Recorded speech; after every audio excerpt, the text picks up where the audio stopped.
If you're a current athlete and you don't have a personal brand, you are in big trouble. In today's video, I'm gonna show you my journey of building a personal brand and why you should too, so retirement does not feel like dying. Let's hop into it. So a major portion of growth in life and also in branding and developing a personal brand for yourself is the differentiation between role and identity. Now, usually when people ask you what you do, they're interested in what you do, not who you are. And our job with building your personal brand as an athlete is to separate you from what you do. So instead of saying, I'm a footballer or I'm a pro footballer, you say something about your identity as a human being, you say your values, the things that you actually care about, and then what you do is going to change and shift over time as you grow older. The problem with these types of role questions, like what do you do, is it attaches a judgment to that role. And inherently, that judgment, whether it's positive or negative, is going to be associated with you as a person.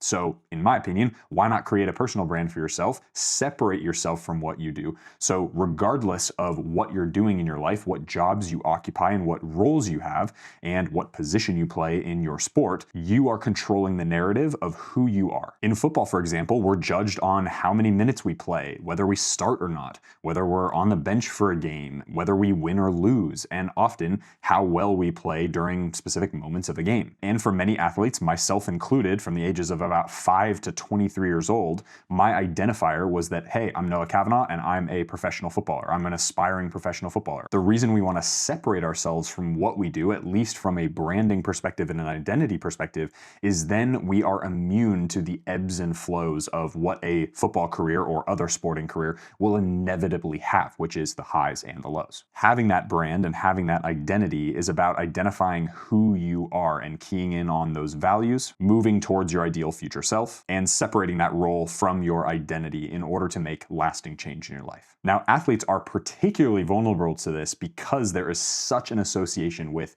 the sport that you play and the relevant associations that many people make with that sport. For many athletes, they're putting hours and often years, and in my case with football, and for some of you, decades into your sport. And so, of course, you would identify with that particular role you have. Just to put it into context, this last year in 2025, I did 552 hours of swimming, biking, and running across those three sports in my training, which equates to like 23 and some matter of days out of my year. That's almost 6.5% of my total existence in 2025. An incredible statistic if you actually think about how much time I'm putting into this sport that I now play. What that means and what that's going to mean for you is if you're not careful, especially for those of you like me who like to train all the time, you put so much time and effort and energy, if you're not mindful, that creep between your role and identity starts to get really strong as you move further and further and deeper into the hours of training and playing. For me right now, it's being careful of not being a triathlete. It's something I do triathlon, I race triathlons, and I train swimming, biking, and running. I'm not a triathlete. As a personal example, when I transitioned out of football,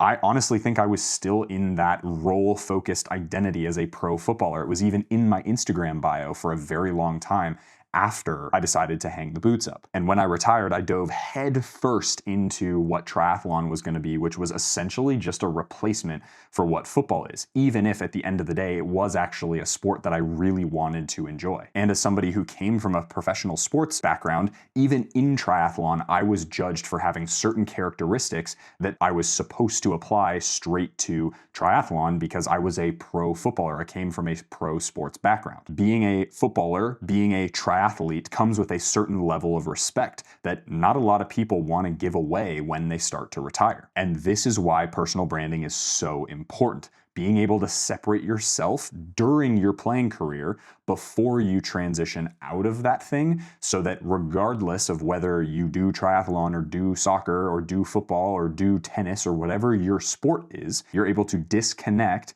from that sport and focus on who you are as a person, not the thing that you do. And this retirement phase is something that we all go through, because regardless of what you're doing in life, all those things that you do end eventually. My football career ended, so to speak. My college career began and ended. It was about 4 years. For many of you, you'll go through a club process that's gonna end at some point. That clarity on your personal brand will also give you purpose, consistency, and clarity of what you're meant to do with your life and who you are as a person, when what you do sometimes won't provide those things, which are essential to keeping mental health in check. So that begs the question, how do you actually build a personal brand while you're playing your sport so that when you're done with your sport, that transition is super smooth? The first thing I would highly recommend you do is start with building a character profile for your ideal future self. Now, I'll leave a link down in the description box below for a free PDF version of the ideal future self exercise.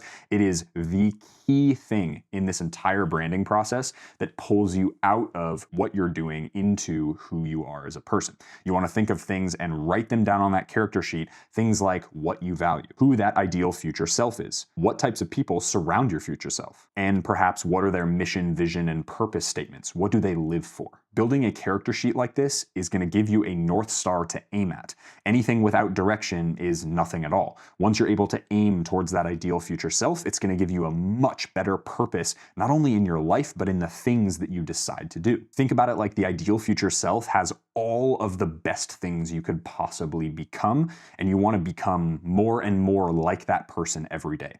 Answer the question when you're making decisions, is this going to take me closer to or further from that ideal future self? Also, as you're building your character sheet, emphasize and recondition your mind to separate who you are from what you do. I cannot tell you the positive impact that separation had on my own life, including those moments in football when the lows are really low and I'm not playing on a team that I was recruited to start for. Once you have that character sheet, that becomes your North Star and it becomes the filter. Anything that aligns with that ideal future self, you move towards with ferocity and violence.